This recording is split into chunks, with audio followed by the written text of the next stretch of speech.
bore the name Stephanie. The world seemed to lean in toward him as he moved. He knelt beside the grave, his presence warming the cold ground and causing the tiny white daisies in the grass to turn their faces toward him as if he were the sun itself. With a gentle but firm motion, he reached into the earth.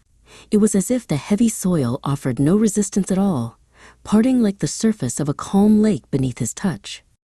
His arm disappeared into the dark ground, reaching deep into the silence where the forgotten things remained. His face set with the determination of a gardener tending to a precious seed.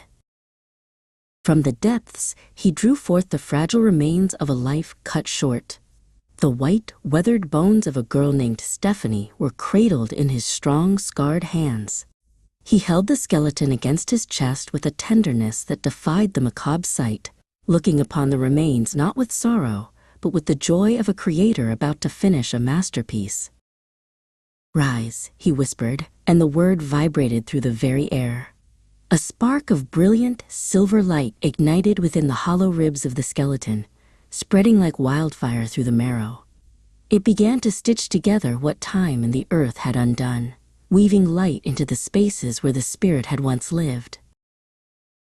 Muscles wove themselves like fine silk over the bones, and skin bloomed like a rose in the first warmth of spring. The gray dust of the grave fell away, replaced by the warmth of rushing blood and the strength of a new heartbeat. Stephanie's frame grew whole and healthy, her long-lost vitality returning in a sudden, breathtaking surge of life. Stephanie's eyes flew open, bright and clear as a morning sky. She gasped, the first breath of air in years filling her lungs with the scent of pine and damp earth. She looked up and saw a face that held the depth of the oceans and the heat of 1,000 stars, yet felt as familiar and safe as the home she had once known.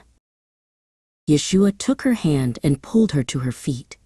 She stood tall, feeling the strength in her limbs and the cool morning dew between her toes for the first time in an age.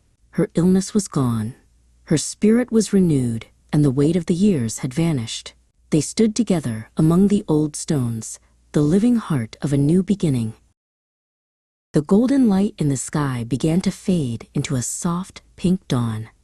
Yeshua turned back toward the horizon, leaving Stephanie to walk a path she thought had been closed forever. "Go," he said softly, his voice echoing in her heart, "and live the story I have rewritten for you." Stephanie watched him go, then turned to face the world, her heart beating with the rhythm of a second chance.